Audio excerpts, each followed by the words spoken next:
2014, Perdana Menteri Malaysia iaitu Datuk Seri Najib Tun Razak telah mengumumkan sistem cukai baru iaitu sistem GST atau lebih dikenali sebagai Sistem Cukai Barang dan Perkhidmatan.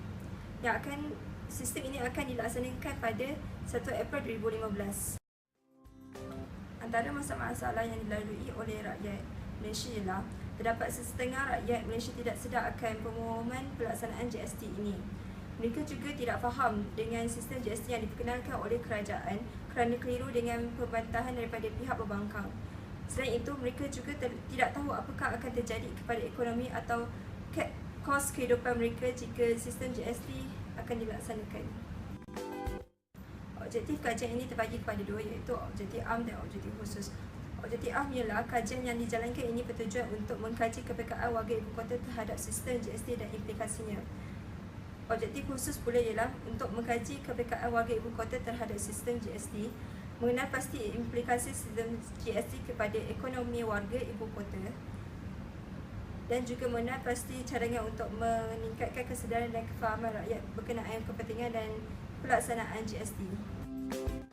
Umumnya, kajian ini dijalankan untuk melihat implikasi sistem GST kepada warga kota. Selain itu, ia juga untuk menyelidiki kewajaran sistem GST dijalankan di negara kita.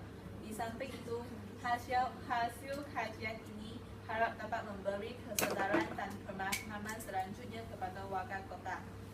Yang paling pentingnya, kajian ini juga dapat menggalakkan warga kota untuk memberi perhatian kepada perkara-perkara yang berlaku di negara kita. Sekarang saya ingin menerangkan limitasi kajian. Kajian hanya terhad kepada warga kota sahaja, manakala responden daripada penduduk kampung baru yang mendiami di warga kota. Kajian ini tidak melibatkan orang lain. Yang seterusnya, dapatan kajian bergantung kepada pemahaman dan pengetahuan mereka tentang perkara yang dikaji. Kajian ini tidak boleh disempurnakan secara menyeluruh disebabkan tempoh masa yang terhad. Yang selain itu, kajian ini juga menggunakan sumber kewangan dari kumpulan sendiri dan kajian ini melibatkan bilangan sampel yang kecil sahaja. Yang akhirnya, kajian ini masih mempunyai banyak limitasi disebabkan berbagai batasan. Jadi, limitasi kajian ini adalah tidak dapat dielakkan. Bagi metodologi, kami menggunakan dua kaedah iaitu kaedah kualitatif dan juga kuantitatif. Bagi kaedah kualitatif, kami menggunakan analisis kandungan dan juga temu bual. Bagi kaedah kuantitatif pula, kami menggunakan borang soal sidik. Borang ini diberikan kepada penduduk sekitar kampung baru seramai 40 orang yang berumur 9 tahun dan ke atas. Sampel bagi kajian ini adalah seramai 40 orang. Masa yang diambil adalah 2 minggu. Jangka masa yang digunakan untuk mengisi borang adalah antara 5 hingga 10 minit. Terdapat 60% daripada jumlah responden berumur 26 hingga 30 tahun yang tertinggi. Yang paling rendah ialah 2% yang berumur 40 tahun ke atas. Bagi kategori jantina responden, bagi perempuan 55%, bagi kalangan lelaki 45%. Manakala bagi tanggungan keluarga responden, responden yang tidak mempunyai tanggungan keluarga adalah seramai 70%, manakala yang mempunyai tanggungan keluarga adalah seramai 30%. Implikasi yang paling ketara ialah kenyataan 2, iaitu kerajaan melaksanakan sistem GST adalah untuk memperbaiki sistem cukai yang sedia ada. Terdapat 55% responden setuju dengan kenyataan ini, manakala 15% tidak setuju dan berpendapat bahawa GST lagi membebankan. Implikasi yang kedua penting ialah kenyataan ke-6, iaitu insentif pemulangan GST kepada pelancong yang berbelanja di Malaysia. 50% responden bersetuju kerana cara ini dapat menarik lebih banyak pelancong melawat ke negara kita dan melancong membeli belah di negara kita, selanjutnya meningkatkan ekonomi negara kita. Walau bagaimanapun, berdasarkan kenyataan yang keempat, kebanyakan responden tidak setuju bahawa rakyat Malaysia akan dikenakan kadar cukai yang lebih rendah setelah GST dilaksanakan. Hal ini kerana mereka berpendapat bahawa tanggungan mereka akan lagi membebankan berbanding dengan dahulu. Cadangan pertama ialah Kementerian Kewangan boleh menganjurkan dialog bersama rakyat supaya memahami konsep GST. Sebanyak 87.5% responden setuju dengan cadangan ini. Cadangan kedua pula ialah kempen kesedaran. Sebanyak 95% responden setuju terhadap cadangan ini. Cadangan ketiga ialah maklumat penting yang berkenaan GST boleh dimuat naik di laman web. Sebanyak 87.5% setuju terhadap cadangan ini. Cadangan keempat pula ialah terdapat 95% responden setuju dengan cadangan ini. Hanya 5% daripada keseluruhannya tidak setuju dengan cadangan kelima. Bagi cadangan terakhir, seramai 97.5% majoriti responden bersetuju dengan cara publicity.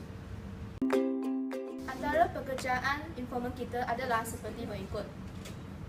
Soalan kedua adalah mengenai tentang kepegahan informan tentang pelaksanaan GST. Kebanyakan informan tahu tentang pelaksanaan GST ini. Soalan seterusnya adalah minta penjelasan daripada informan tentang pelaksanaan GST. Kebanyakan informan mengetahui tentang kadar GST iaitu 6%. Ada yang tahu bahawa GST itu adalah Good and Service Tax. Mengikut informasi, GST lebih mempengaruhi pengguna daripada peniaga. Soalan seterusnya mengenai cara informan memperolehi maklumat tentang GST.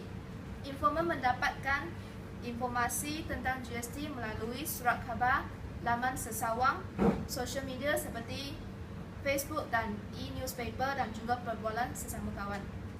Bagi soalan 5, kebanyakan penduduk kampung baru berasa risau akan kenaikan harga barangan yang akan menjadi beban kepada keluarga mereka.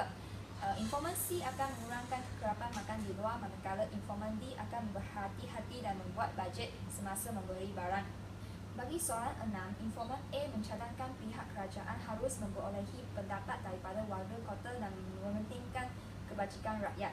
Informan B merupakan seorang farmasi dan beliau berharap kerajaan boleh mengambil perhatian terhadap ubat-ubatan OTC. Informan E berharap kerajaan boleh memberi subsidi atau bantuan kewangan kepada rakyat yang miskin. Bagi soalan 7, informan B bercadang kerajaan membuat hebahan melalui media massa, ceramah dan alat sosial media.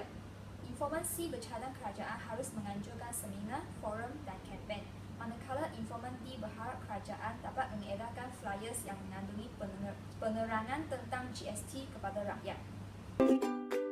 Bagi rumusan, ketiga-tiga objektif telah tercapai.